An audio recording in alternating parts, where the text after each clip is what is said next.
Well, welcome everyone. We'll go ahead and get started since it's 6:01, and hopefully, if Charlie hasn't joined us, he will. But want to thank you guys. I'm Jason Kutnak. I'm the president of the Lone Star Rotary E Club, and on behalf of our board and our members and our guests, I want to welcome you all to tonight's program. We are happy to have Dr. Cline with us, who I'm going to ask if Karen would introduce in just a second. But I do just a couple of housekeeping things. I do want to remind everybody that I did ask that after the program, if any of our board and our members could stay just briefly afterwards. We have something to discuss really quickly.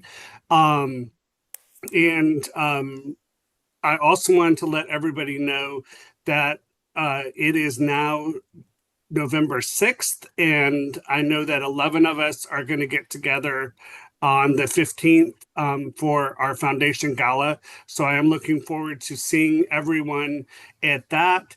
And the last thing I wanted just to let you all know is that I did receive notification from the district and from Bobby that we did receive our district grant. So more to come on how we're going to fulfill that and get that all worked on. And so with that said, I'm just going to go ahead and start out with our vision. And that's together, we see a world where people unite and take action to create lasting change across the globe, in our communities, and in ourselves. So with that said, again, welcome. And Karen, if you would please introduce our guest and our speaker. I sure will. Thank you so much, Jason. And before I do that, would you mind if I recognize our guests? And please stand up when no, you don't have to do it. Just wave when I call your name. But our guests tonight are Kelly Augustine, who I understand is with the Chamber of Commerce in Nacogdoches Chamber, where they do deal with volunteers. And we have Robert Morrison, who's in one of the Conroe clubs. And we have Leon and Lynn, my great friends from Palestine. We have Patrick, our sweet Patrick, who's in the Houston district and a great friend. And let's see, Sherry Wells, my precious Sherry Wells, who was in a club with Bobby and I in Beaumont. And now she's in the Montgomery County Rotary Club, and Andres, who's with the Conroe Club. And Joshua, I don't know you, but you look like a great guy. I'm not sure if you're a Rotarian or not, but I think you're interested in volunteerism. And there's a Ruth Webb, and I don't know you either, but thank you so much. And my great friend Joanne Brown, who is with the Beaumont Club. Obviously, there is a great deal of interest about volunteerism and even more interest in burnout. I was telling Dr. Cline when we were chatting, it's hard to admit when you're burned out, especially in Rotary. I'll be the first one to tell you, I suffered it greatly for the first time last year, and I didn't want to admit it. I think I told Bobby and nobody else. It was an embarrassment. I don't know why, but it just was. I just said, oh my God, I'm just burned out. So this is a topic that personally is near and dear to my heart. So with that, I'm going to tell you a little bit about our speaker tonight. I'm so excited. Her name is Dr. Ravin Regina Cline. She's an assistant professor at Texas Women's University, and she's a senior freelance consultant at a nonprofit development company called the Nonprofit Group. Dr. Cline earned a bachelor's degree in psychology, a master's degree in counseling psychology, and a PhD in public affairs, public and nonprofit management. Her doctoral studies and research focus on nonprofits, healthcare, and immigration. That's a good one. As a nonprofit founder and executive director, our guest tonight established and managed volunteer teams. So her experience with We Volunteers and our burnout is both academic and professional. Dr. Kline's efforts reveal a fervor for nonprofit management and leadership, along with a true passion towards marginalized population. She aims to bridge research and practice through her work. And with that, I'm going to turn it over to Dr. Cline. Thank you very much. I am so glad to be here.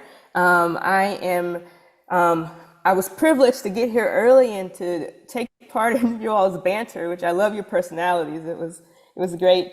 And I just want to thank you for this opportunity. And Karen, I will tell you who Joshua is. Joshua is my cousin, who is a founder and executive director of a nonprofit himself. And so I invited him to join. Thank you. Yes. So I'm going to share my screen. Just a minute here.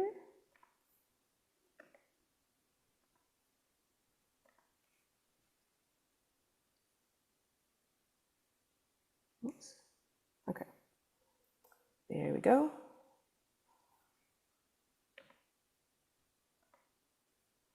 All right, and you all can see this? Yes. Okay.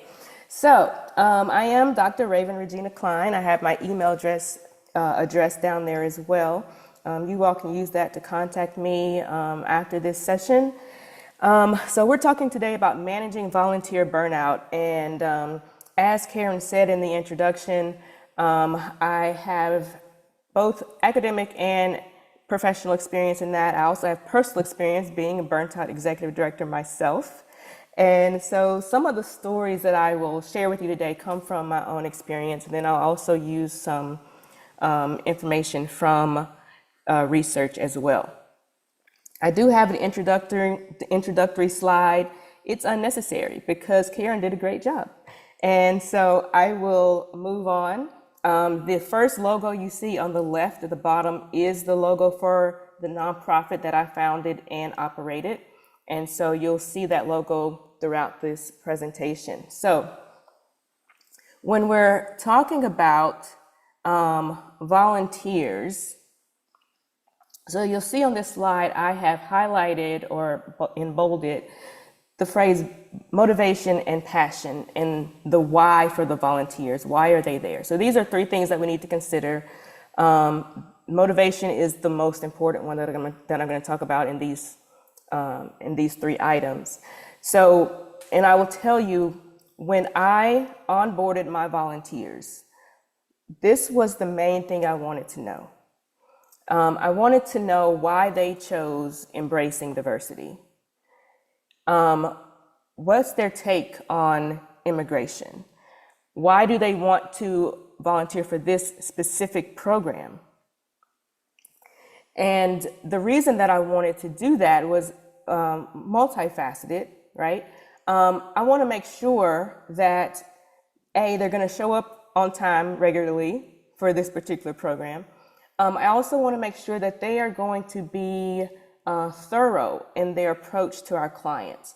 One thing that I did as a leader, and I think this helps in preventing burnout as well, is I onboarded people that I knew were passionate, but also that I knew had creativity. And I'll give you an example of that. I had a minimum for all my volunteers. I said, we're a quality organization. On a scale of 1 to 5, we achieve 4 or 5, okay? Anything above that you want to do, you have the freedom to apply your expertise to that. That gave them freedom, it gave them creativity, it made it fun for them, and it helped prevent a little bit of burnout. And I'll give you a story about it. We had a language literacy program. We worked with elementary school students who were English language learners. That is the title within the public school system. And we also were piloting a program for English as a second language for the parents and the kids. And so one of the volunteers I had working for the ESL pilot program, she came to the class and she noticed that the parents were having a hard time connecting and involving themselves in the presentation and in the coursework.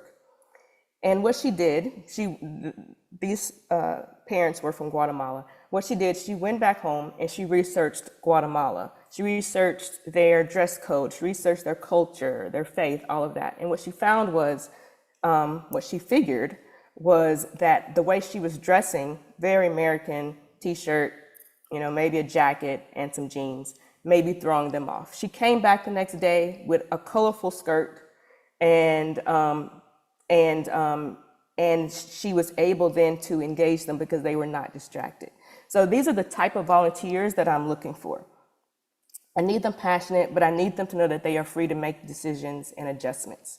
We also need to look at their skill set and their availability. And we're going to touch a little bit on availability in a few slides. So when we're further looking at motivations, this says to treat them like donors. And I'm sure you all know when we are approaching a donor, right? We may go to the donor and say, hey, I have this need, can you meet it? However, it typically works better, right, if we research the donor and match the donor to the need that we're trying to raise money for. It's the same with volunteers. We match, instead of matching the job to the person and saying, hey, I need you to stuff these envelopes, I need you to teach this course, we want to match the volunteer to the job. And what that does is it ensures that they are going to be automatically connected. We automatically know that it's something they can do, it's something they want to do, they're going to be automatically connected. And so the stress that can occur with a volunteer role is going to be lessened in a way by their passion and their desire to be there, and the fit, the person-organizational fit. You may have heard of PO fit in research. So some questions that we can ask our volunteers is, what made you move from hearing about our story to actually responding? Why did you call me? Why do you want to work here? What attracted you to this organization? Why did you respond to this opportunity? What about our mission or the population that we're serving or our cause attracts you, and why? And do you have a personal connection to this problem? And I'll give you another example here.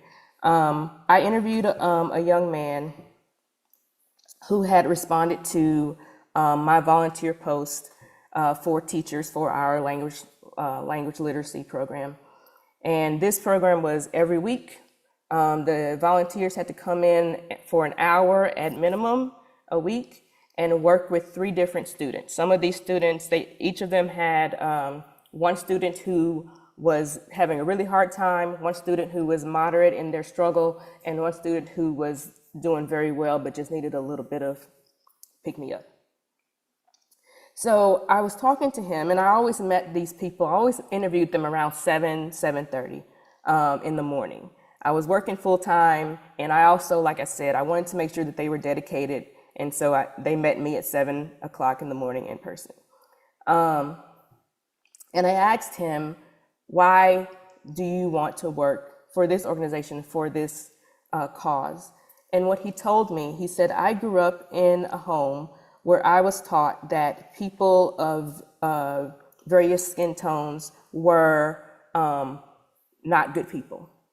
And he said, I went to Spain and I realized that that wasn't true. I met a lot of really cool people of all different types of skin tones, and I didn't really understand what my parents were talking about. And he said, because of that experience, I am interested in not only learning about other people, but also expanding my mind. I definitely onboarded that person. I probably would have hired him if I were paying, because I knew he was going to be committed, right? I knew he had something past, oh, I just want to give back, I'm just going to do this. He had something deeper than that. And so motivation, that's that. Okay, so on this slide, you see this link, says helping others. I have shared this slide, so you all will have this link, but this is a volunteer functions inventory that captures volunteer motivations. It works on 6 different dimensions. I'll review those in a minute. And it allows for motivations to be dynamic or changing and multifaceted. So the 6 functions are values. They want to help others. They want to understand the cause, like the gentleman I just told you about. Social, they want to build relationships or extend their relationships. They want to gain career-related experiences to increase their job opportunities. They are protective. They want to work through their own problems or escape some sort of stressor. And then enhancement, they want to make themselves feel important or needed. So if you know why the person is choosing your organization, then you can tailor the work that you need to their need. And this is a little bit of like the transformational leadership as well. All right, so going back to the idea of treating them like donors, they are donors. They're donating their time and their expertise, and also motivated and appreciated donors become monetary donors. And so that's really important to note there. Okay, so these are a few quotations regarding the volunteers who become donors. So people from affluent households who volunteer are more likely to give to charity than those who do not. A study by Stet News in 2025 found that affluent volunteers are 2.5 times more likely than their peers to donate than those who do not volunteer. And then in 2024, on average, affluent individuals who volunteered gave more than 3 times as much as those who did not volunteer. This was from the Lilly School of Philanthropy.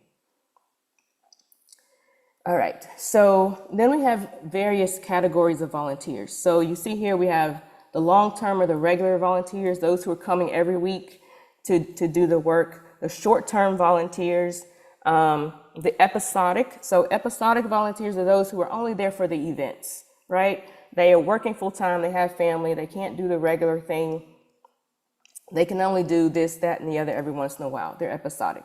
Virtual, working via computer, the pro bono, those who have high value skills, and then the partnerships. So with this, another way to prevent burnout is to have a diverse pool of volunteers and different types of volunteers. So we talked about also looking at the time that these volunteers have available to work.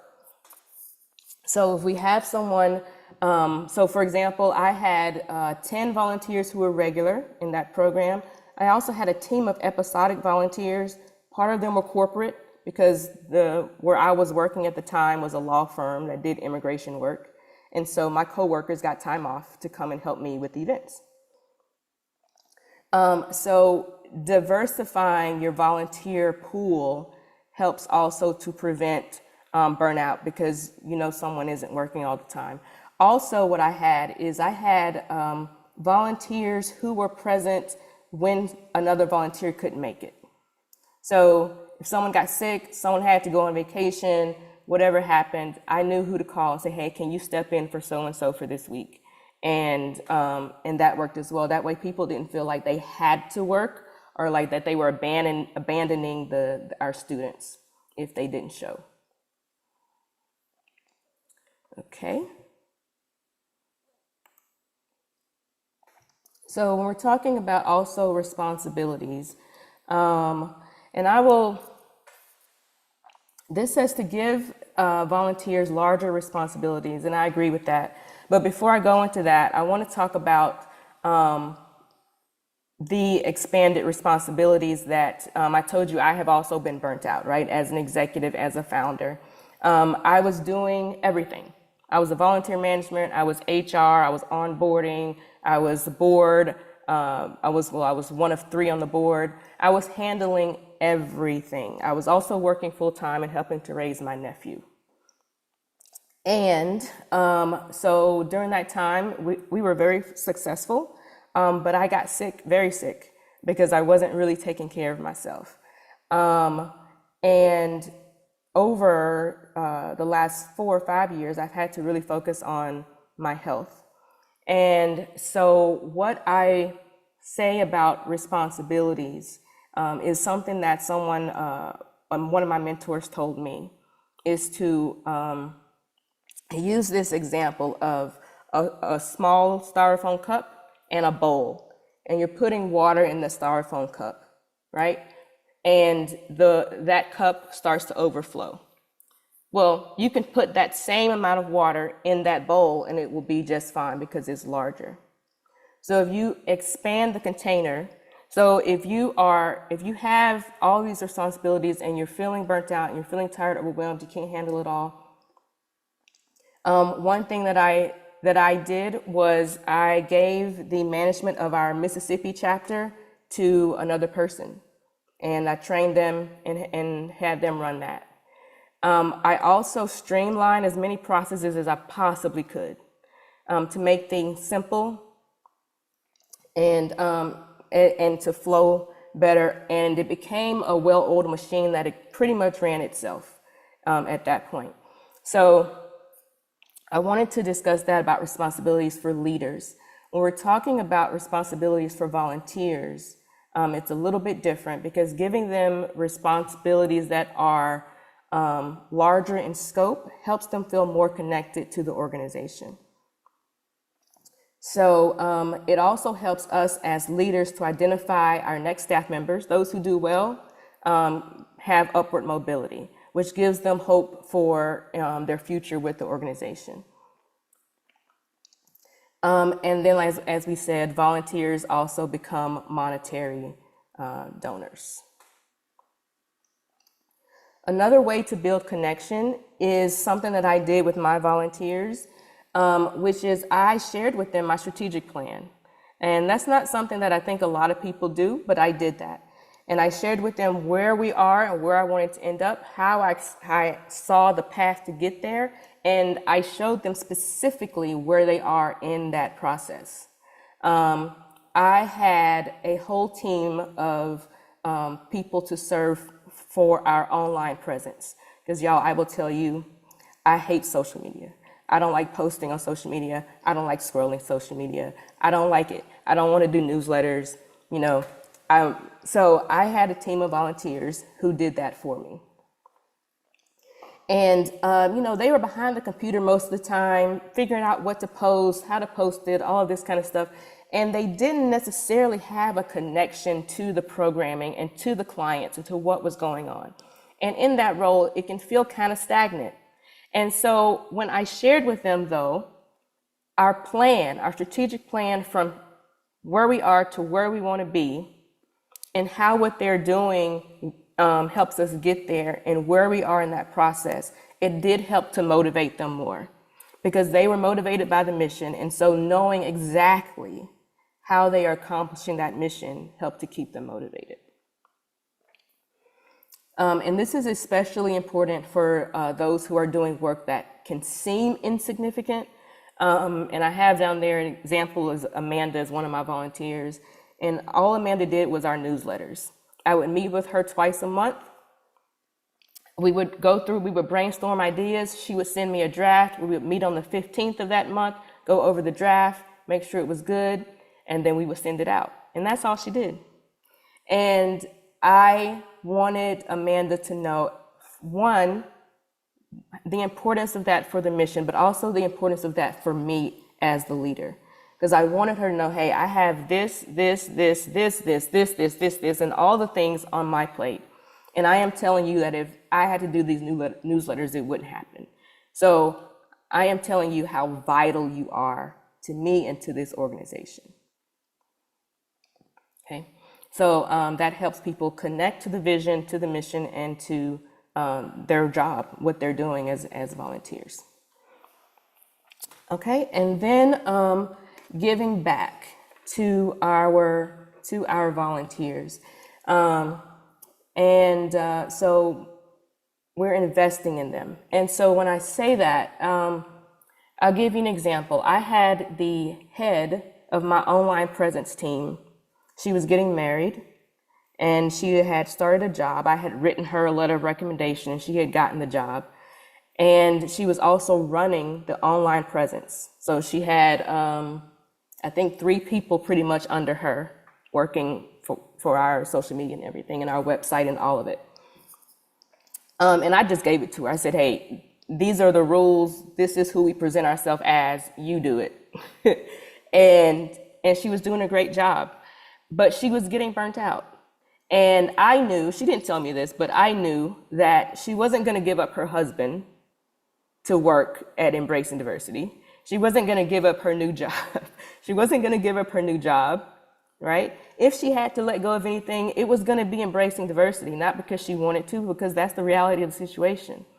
And she was really overwhelmed planning this wedding. We met, I think, two times a month or so, and she came to me and she voiced her concerns. And what I told her is that, okay, next month we have 2 meetings. The first meeting of the month is going to be all you. I'm not running the meeting.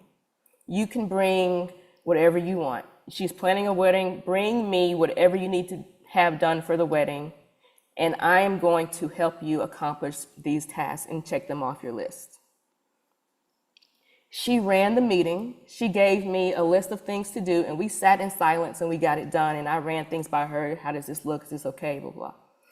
I accomplished 3 very important aspects of wedding planning in 1 hour and checked them completely off her list. She never complained to me again.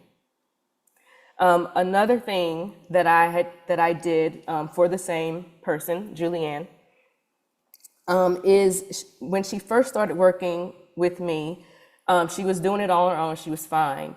But as we grew, it became a heavier load. And she said, hey, I can't do this. This is too much. I will quit. And I said, okay, so let's find somebody else. And that's how we started building our team for our online presence. So as you can see, going back to matching the volunteer with the job, I hadn't planned on developing an online presence team. I developed that team because the person who was running the show needed a team. And what I did is I gave her upward mobility. I put her in charge of it, and she helped me to interview the people. She helped me to decide who we're going to interview. And she also helped me to choose the person that we eventually brought on board. Because let's be honest, Julianne was the person who was going to be working with this person on a regular basis. Julianne was the person who knew what gaps needed to be filled. Therefore, Julianne was the person I needed her input. And so having this transformational, this inclusive leadership model with my volunteers, I was able to then keep them motivated and to decrease their burnout. All right, so I have a list of things here that helps to provide value. That some of them I did. I provided community hours for students who are volunteering for me, internship hours or what have you. I highlighted their personal endeavors in our newsletter. We highlighted a volunteer every month, and if someone I had one who was a student who had an art exhibit, we highlighted her art exhibit. I also had a volunteer who was translating my whole website. That's a doozy, y'all. Translating a whole website and updates. And she did this for free, even though she did it for a living for other people. And so what I did in return is we highlighted her business on all of our social media outlets and in every newsletter. And also, like I said, help with personal endeavors like Julianne and her wedding planning. Wrote letters of recommendation, and also it says say thank you in various ways. So the ways that I've just described to you are different ways to say thank you, but even the little things matter. I have episodic volunteers who help with events, and I brought like little plastic bags with flowers on them, put some candy and a thank you note in there, and they beamed. They loved it. The little things matter. And so when we are giving back, we are investing in our volunteers in exchange for their time and their expertise. That is really important. It builds that relationship. Okay. So this is the end of my presentation. I will open it up for questions to you all. Yes, it's about 6:30.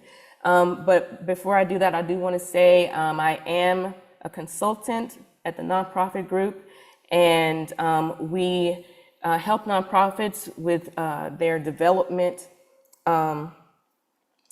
concerns. So we do capacity building and capital campaigning. We also do public speaking on various topics. And so if you want to, if you need any of that, feel free to reach out to me about that.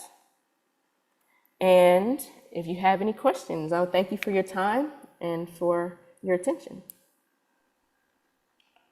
Thank you, Dr. Klein. We appreciate it. I'm going to put it out there. Does anyone have a question? Kent. Oh, yeah, I do.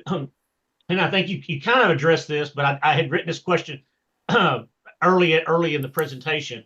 As a researcher and as a practitioner, what really surprised you? And what was your biggest aha moment? Oh, there's a lot of those. I want the nasty and dirtiest one. I want the good one. The juicy one. There's a juicy one, but it's about immigration. It's not necessarily about volunteers. So I think the thing that stood out to me in my research and my studies is the mindset shift, the mindset difference between a volunteer and an employee. A volunteer is there to give. Regardless of what their motivation is, they're there to give time, to give their expertise, to give their service. And if I said to a volunteer, hey, we're in this campaign, we really need to get these envelopes out. I know you're scheduled to work from 3 to 5, but I could really use you for another hour if you don't mind. A volunteer is likely to say yes. An employee is likely to be like, another hour? You're gonna pay me for that hour? Overtime? Sure, overtime, at time and a half, sure, I'll stay, So the giving nature of the volunteer, and then that's something I do tell any client that I work with, is that when you're looking for people to fill roles, think volunteer before you think hiring somebody. Because once you hire somebody, you can't go back to the volunteer, right? And the volunteer is absolutely priceless, absolutely priceless. So. Thank you. And before I continue, I want to re-recognize Andres. He is in the Rotary Club of the Woodlands. I'm not sure what I said, but the huge asset to our district. I'd like to make a comment, Dr. Klein. As I explained, Rotary is, God, y'all help me, around the world. It's a 95% volunteer organization. And I could be real wrong. We are all volunteers. The president of the club is a volunteer. The district governor is a volunteer. A committee chairman is a volunteer. We are all volunteers.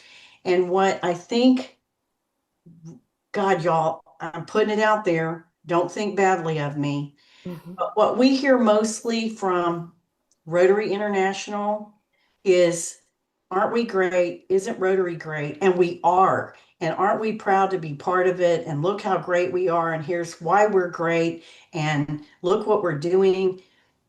I don't know if there's enough talk about volunteers, and we need to massage our volunteers, and we need to recognize all of these people as volunteers. They're not employees. Right. And I know we have talked about, as Rotarians, when we're at these big Rotary conventions and meetings and all this, there's a huge difference between the people who work for Rotary, the little tiny group, and the Rotarians. It's almost like they don't get it. They don't get it. We're volunteers.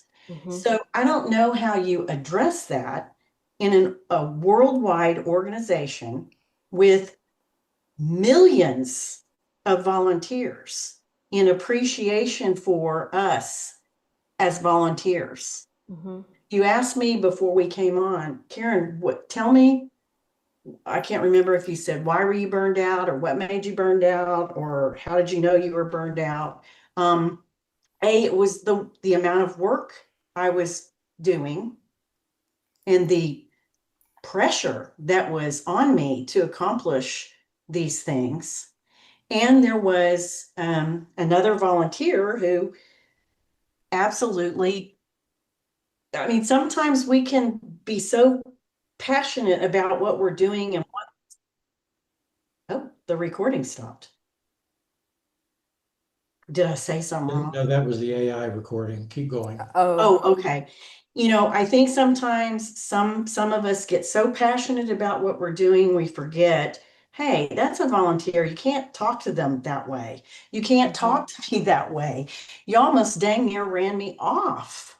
I think you know, how do you address that when it's a solid, nobody's working for money here. Nobody in this group, on this call, in this district is working for money. Yeah. Am I right, y'all? Tell me I'm wrong. Say, Karen, get off the call now. You're giving us a bad name. Okay, all right. Yes. So I see this as a leadership question. When we study leadership, we study culture as well and change. And in order to create that transformational, that inclusive leadership that I discussed, there has to be a culture shift and a mindset shift within leadership. The inclusive leadership cycle starts at the top, right? Starts with the bosses, the leaders. It has to be important to them to create that culture within the organization. So it would be shown in policies, but it would also be shown in action. And so that goes from the top down to the people who are working, but then also these people who are working have a voice. And so in this culture shift, if one of my volunteers comes to me like Julianne and says, hey, this is too much, I'm gonna quit, I'm gonna take what she says and I'm gonna do something about it. I'm gonna change the policy up here. It's not that she has control of the organization or of my decisions, but she does have an input. And I did that also with other volunteers because I was working with immigrants. And so a lot of my volunteers were immigrants or from immigrant families. And so if I had an idea like, hey, we should do this program, some of them would be like, we don't really need that. Instead, we need this. And that's the direction that I would go in. So it sounds like, and I mean, I'm trying to phrase this well, correctly, respectfully, but it sounds like that there is a leadership and a culture shift that needs to happen. Yeah, and two, I see when I'm leading an organization, I feel that I am privileged to have volunteers. I mean, who else is, you think about a person who comes and they spend hours at an organization that I dreamed up in my living room because they want to, and I'm not paying them. And they're doing good work and they're keeping it going. That is my privilege. They don't have to do that. They can sign up from 2 to 3 and leave at 2:30 because they're volunteers and I didn't hire them. I don't have a contract with these people, right? And so that, like I said, like it sounds like a leadership and a culture shift. And you also mentioned the pressure to accomplish something. Now that, granted, that for me, I'm only speaking for me, that is self-imposed. It doesn't matter if I'm getting paid or not. I'm going to give you the very best. And everybody on this call is going to give you the very best they can give you. Yeah, Real. I can interrupt. Yeah, to go back to what you're talking about, we see it in Rotary in our membership numbers. The reason, if you look at why do people join Rotary, there's multiple reasons, but 2 in particular are I need it on my resume so I can show that I did something in my community. And the other reason is because I really want to have an impact on my community. And those are, between those 2, that's the bulk of the reasons people join Rotary. The problem we're having with membership is we don't focus back on giving new members opportunities to volunteer and make a difference. Those Exactly. clubs that do that grow. Yep. Right. Those clubs that don't, they're just lunch clubs. They're just, or breakfast clubs for that matter. And the new members last 6 months, 9 months. Pretty soon they find something else to put their time and effort in. It's Right. a fundamental flaw of how we deal with membership in Rotary in general. It's why our membership, especially in the United States, is continually Absolutely. dropping from year to year. In other parts of the world, it's not growing. But here, Right. a different story. Bingo. And Yeah. what you said about we don't give them a job immediately. Right. Right. There is so much pressure from, I call it big Rotary. Bobby gets mad at me. Big worldwide international Rotary. It's lightened up some, but there was a period of years where the focus was membership, membership, membership, membership, membership. And that's all they talked about. And they threw up charts and look, we're dropping. Yeah. There was not focus about let's vet these people. You started out this whole talk about let's find the right people. We can't look for just bodies to Right. make the big RI people happy. We've got to vet the right people who have the heart for this kind of work and what we're doing so that and then get them involved. Right. Yes. If we don't engage them, then they Right. don't feel like You're gonna they have lose it. anything to offer. Nothing to offer. What's the point of being there? And Right. you know, I've Right. had the benefit, Karen, of we during the winter we attend Rotary in Puerto Vallarta, and I've had the benefit of being involved in Rotary in Sierra Leone. And the degree to which their members are engaged in their community is an order of magnitude more than what you see in Yeah. clubs here in the States. I Yeah. mean, it's enormously different. Yeah. And it shows in what they accomplish. Our Puerto Vallarta club has 21 or 22 members. During the winter, their breakfast meetings are over 40 people. Sometimes 50. Sometimes 50, because they have people attending from Canada and from Europe, the whole 9 yards. You- And you they accomplish enormous things for a 22-member club. It's incredible. That's Absolutely amazing. incredible. So I have a couple of things. One, so Karen, you mentioned that there was a campaign to boost the membership, get members in. We call that, when I was working in substance abuse treatment, we call it heads in beds. We need numbers. So what I want to know is, what is the Rotary's why? Because if it is heads in beds, then, so any campaign that is run needs to be directly related to the why of the organization. And also, the volunteers are attracted to the organization's why. Their why is attracted to the organization's why, right? And so if the emphasis is heads in beds, and I joined because I like the why, but then I'm just there, like you said, Rayal, you're gonna lose people. So I think Rotary knows why it exists. I think it needs to reconnect to that.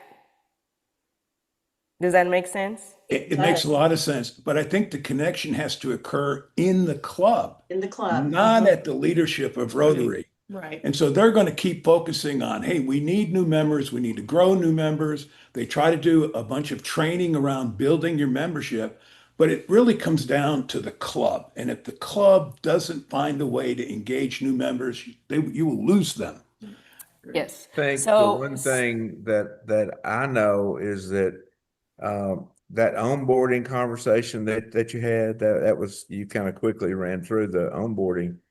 I think sometimes us clubs are not diligent in that onboarding process. And I don't mean just lecturing somebody for an hour about our club, but that onboarding needs to be more than one little setting. Yes. And it's more than that. And it's engaging, as you said earlier, engaging them right away in different levels of activity and involvement, so that they know part of this obligation, if you're going to be a member, is that here are the steps you do, and make that really a serious process, because many times we just do that hour, thing, and that most people get bored with and everything, and then you cut and go.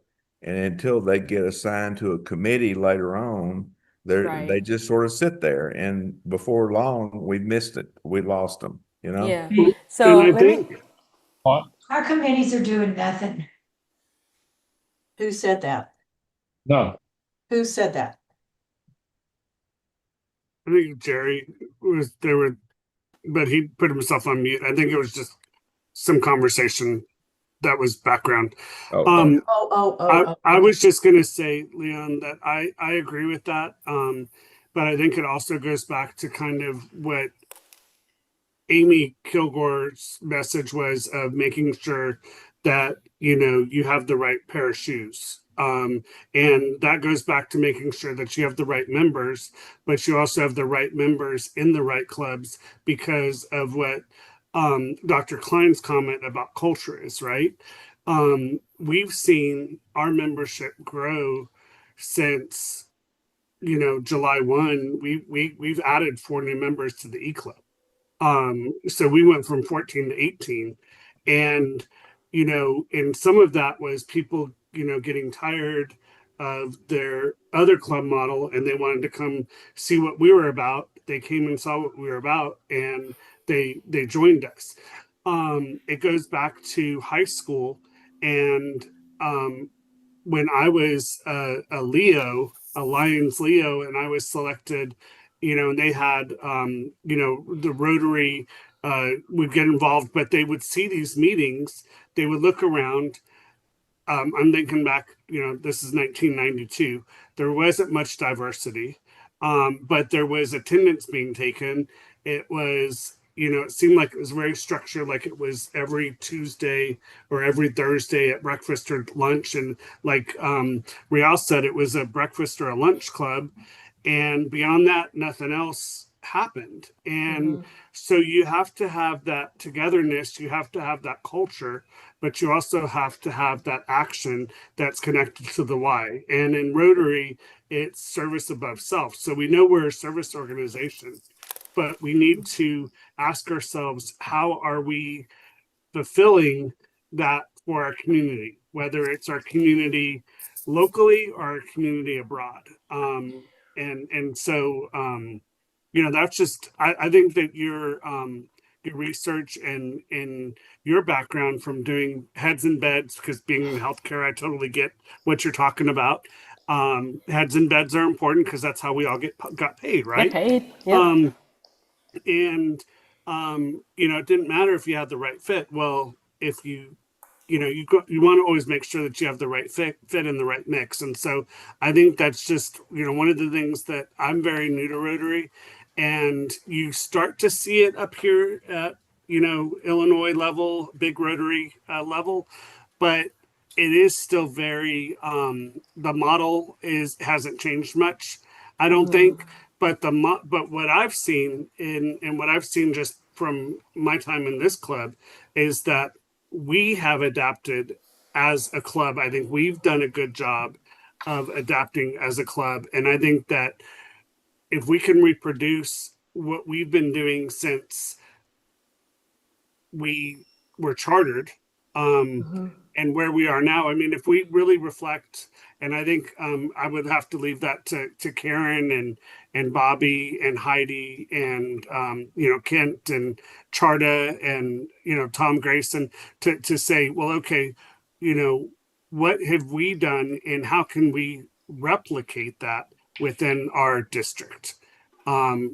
Because I think we're doing a good job, and maybe I'm being a little biased, but I just feel like we're doing a good job. We have a good culture. I think that asking people what they are interested in doing versus Yes. being voluntold, though we're still small Yes. enough that there is a lot of voluntold. I Yes. see, And I that, and it's Heidi. Heidi? yes, Heidi and Andres. I just wanted to say, I think, Jason, you're right that Rotary as a whole might need to look at being a little bit more flexible. But I also think, I mean, because obviously where Rotary started and the intent of Rotary when it was created is not necessarily exactly what it is today, but we also need to give ourselves some grace. I work for a nonprofit. We're going through a bunch right now with Right. funding cuts. I'm doing what I can for Rotary. So I think we need to give ourselves grace and recognize, sometimes you just need a little bit of a break to I don't know, light yourself back up to go back in. And that's okay too. So Karen, call us if you get overwhelmed again, and we're here for you. But yeah, it's a lot. But I do think we need to be supportive of each other and not think we're on our volunteer path by ourselves. We're all in it together, and it takes all of us to get it done. Andres, Karen, I'd like to say something. oh I was yeah, gonna go say ahead. this. Yes. Well, first, Go thank you ahead. so much, Dr. Klein, for the presentation and all of the areas that you touched on. I just want to make two comments. One had to do with the personal burnout part. Some of us have to learn how to say no Yes, exactly. to a lot of things. Exactly. And all Karen, of are you us listening? Karen, are you listening? Karen, are you listening? well, no, it's not just within Rotary. We're doing not only Rotary, but other things. And we have to sort of prioritize for ourselves and rotate perhaps.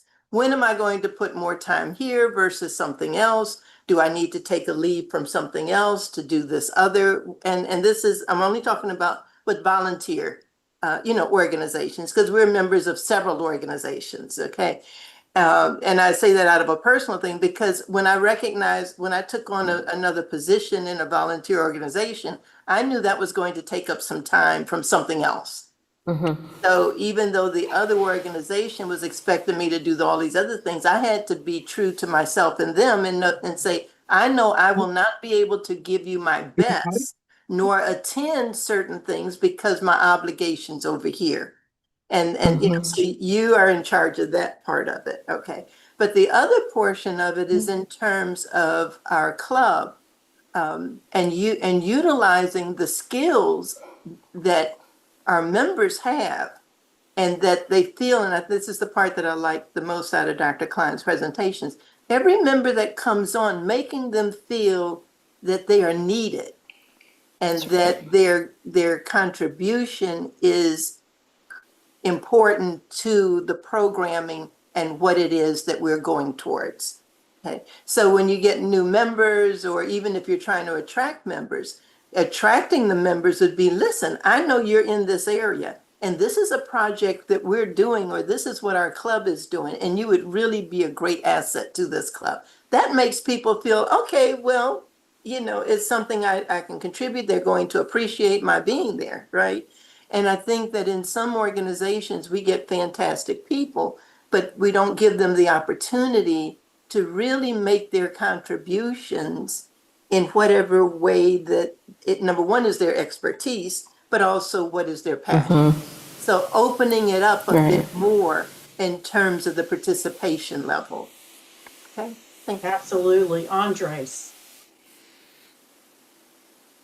Yeah, I have a question for Dr. Klein. What do you suggest if you have a volunteer that is already burned out?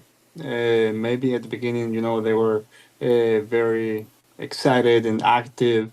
As the time passes and the first emotion fades away, you see that they're no longer involved, and even though you keep doing like volunteer opportunities for them, similar to what they started doing and what they seem to enjoy in the beginning, yeah, like how do you get them back? Would be the shorter question. So, well, first, I would congratulate you in noticing that, because that's the first step, right? Like, is noticing when someone is having a hard time. And I would just say that to them. I would invite them to coffee, and I'm going to pay for the coffee. And I'm going to say, hey, we really appreciate the work that you've done. You did this, this, this, this, and this. And this helped us in this way, in this way, in this way. I've noticed that you seem a little tired. You seem less motivated than you did before. this is not a conversation to hit you over the head or anything closely related to that. I want to know if you're okay. And I want to know, what we can do. If you approach them that way, they are likely to be honest with you and say, hey, thank you so much, for noticing that. And yes, I am burnt out. My dad is in the hospital and I'm taking care of my niece and nephew and this, and the other.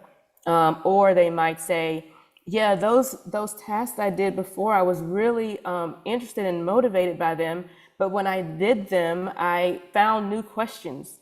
And so now I'm really interested in this area of the organization.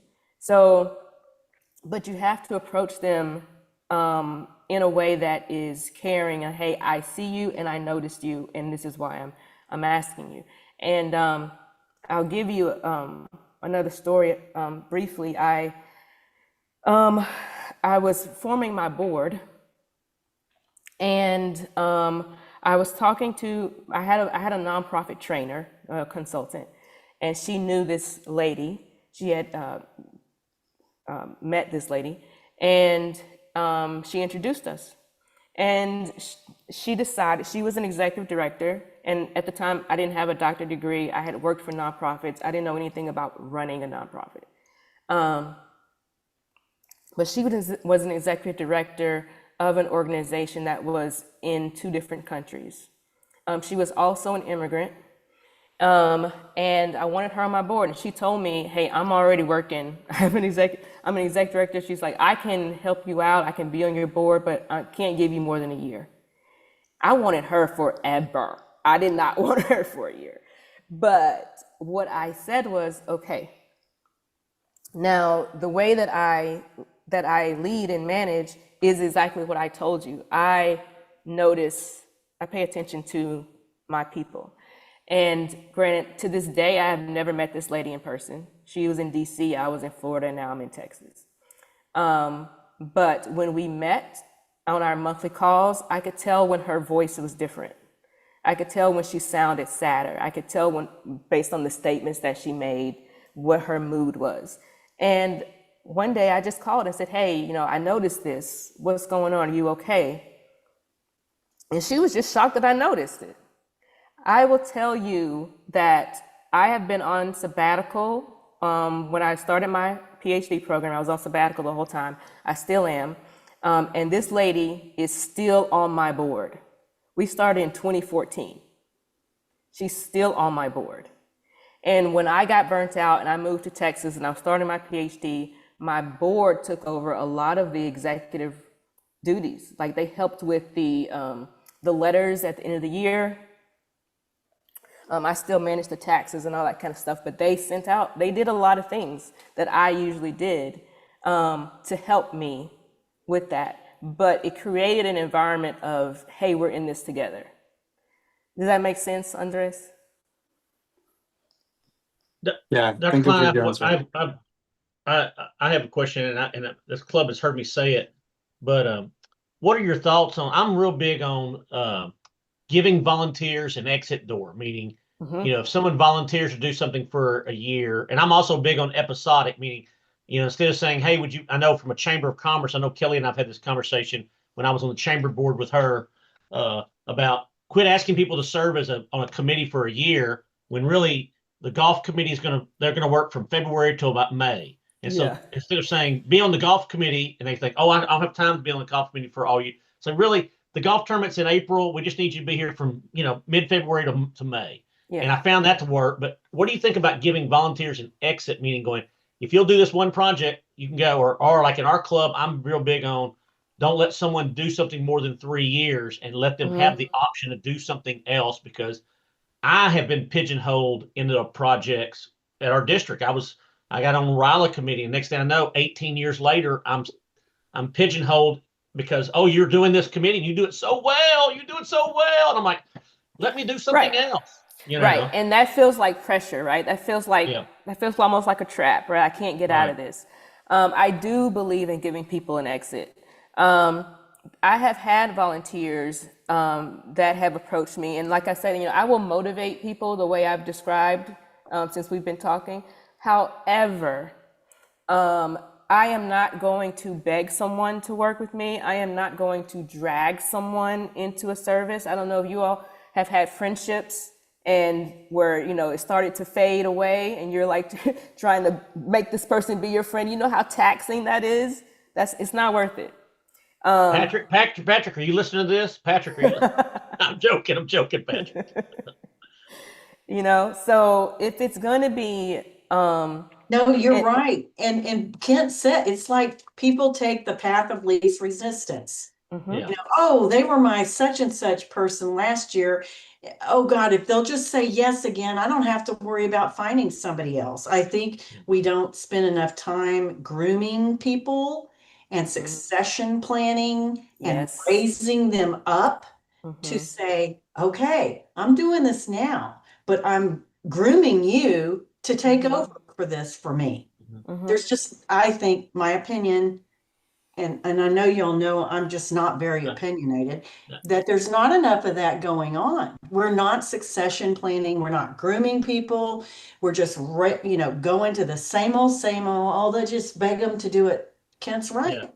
Yeah. I want to ask, and I'm going to put her on the spot. I'm going to ask my friend Kelly, because she is a chamber executive and she works with volunteers and she's a Rotarian, so I don't mind calling on her. I think I owe her money or something anyway. Anyway, Kelly, can you give some insight or share your thoughts? I know you've been kind of quiet as a guest of our club, so.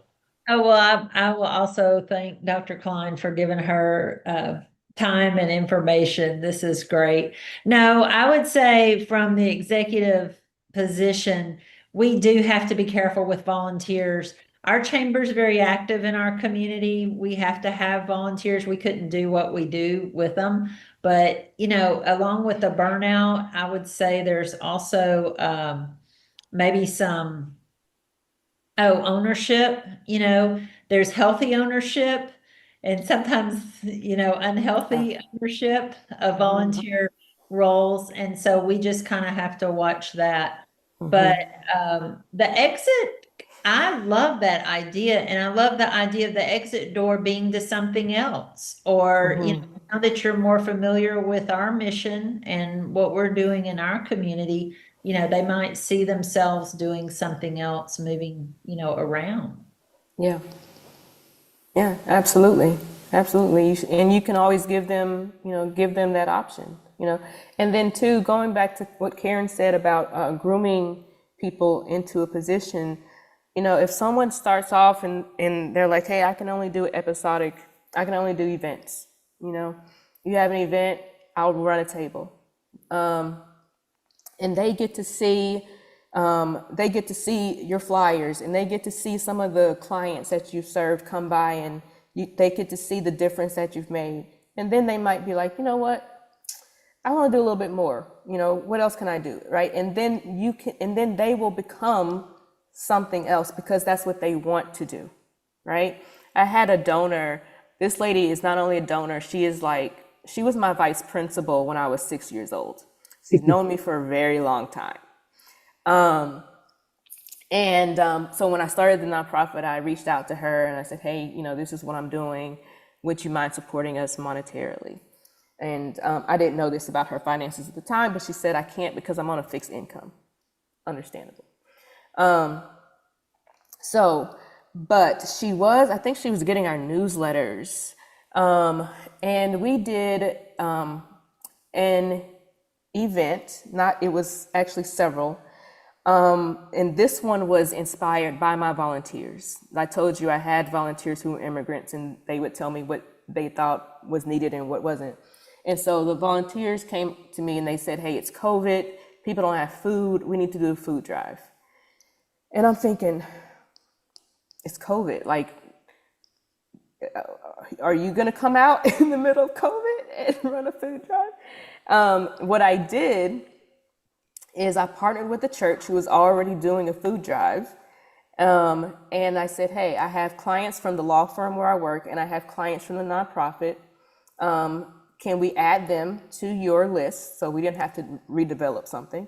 We can add them to your list under the condition that you do not ask them any questions other than their name and how many people are in their household, because we're not trying to track trouble. So, and they agreed to that. And so my clients from the law firm, as well as from the nonprofit, would come by. They were registered and they could come by every month.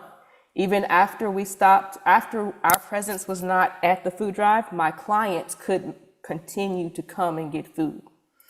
And so my vice principal heard about this and sent me money. It's not about forcing people or like pressuring them or, hey, can you do this? Please, can you do this? Please, can you do this? It's about inspiring people to do whatever they feel they need to do at that time. Does that make sense? Oh, bingo. Bingo. Yes. And please, Linda, please. Okay, well, first of all, thank you, Dr. Klein. That was most informative, and we appreciate that very much.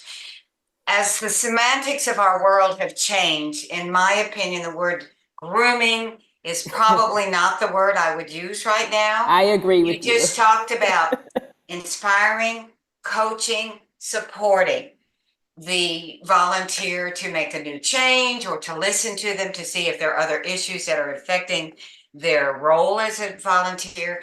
So I would highly suggest, unfortunately, that the word grooming not be used. I agree, and I thank you for that. That is absolutely 100% correct. Thank you, Miss Linda. You're right. It's not grooming. It's, what did I say? Anyway, I Very long time. am Okay. loving this discussion. Does anyone else have a topic or anything they'd like to add? I wish it could go on and on. Our meetings do end at 7, but as I said in the beginning, if it were, rousing up and people have time and they want to stay on, I know Jason wants to talk to us about some other things. So is there anybody else who has a comment or a question? They are welcome. Okay, with Great that. meeting. I enjoyed it. Thank you. Thank you. So much. Thank you. Thank you so much. And listen, Leon, your club's got it going on with you and how he retains members. Yeah. But that's a whole nother story. He Can I add one thing before I jump off? Do. Yep. I want to add that celebrations are important to prevent burnout, as well as, like I talked about, that connection to the organization and to where they are in the organization. So one thing, even if it's a small accomplishment, quote unquote small, like every accomplishment is not, but you have a celebration relevant to the size of that accomplishment, right? I'll give you an example. When I finished a project that's really tough, I might take the weekend off and play a football game with my nephew or go somewhere with a friend and celebrate that. When I finished my dissertation and I graduated, I took a week off. I took the whole summer off, a week of which I spent in the Grand Canyon. Oh, yeah. Okay, so when a volunteer is working hard and they're tired and you say, hey, we're gonna celebrate this. We did this, we got this done. This was hard, we pushed through. We're gonna celebrate this. We're gonna party as hard as we worked. That keeps people motivated. Also, at the end of the year or however regularly you wanna do it, it's good to meet with the group and say, this is where we were last year at this time. These were our goals, and this is where we are now. And this is the work that you did to make this happen. This is the impact that we've had on people, on our community, on our clients, and you did this, and thank you very much, and maybe have a dinner or something like that. But like celebrations and making a situation where people have to look at, oh, I'm not just working and working and working. I actually did something, and I accomplished this. Really helps. So Recognition goes a long way as well. absolutely. Oh, it sure does. Now, Absolutely. I will say Rotary does do a good job of recognition in the form of several things. Yes, we as committee chairs need to listen to that. Yeah. Maybe it will go beyond getting the pin, getting the medal, getting the certificate, getting the plaque. Maybe when we host or have a committee, my bad, I didn't do it. Maybe we should take our committee out for dinner. Maybe we should get them little packages of chocolate or something. Great advice. Great advice. Great. Yeah. Thank you you all. so much for spending your time with us. Best of luck in your career at the university as a consultant. If anybody has room for her to come speak to your volunteer group, obviously she's available sometime. But go through me and no, I'm kidding. Okay. She's my agent. Your agent, I'm Karen. her agent. No, Yeah. anyway. Thank you so much, Dr. Klein. Really, really appreciate you. Thank you. Yes, thank you, I Dr. Klein. really enjoyed it. Thank you so much. Bye. Y'all have a good one. Thank you. Thank you.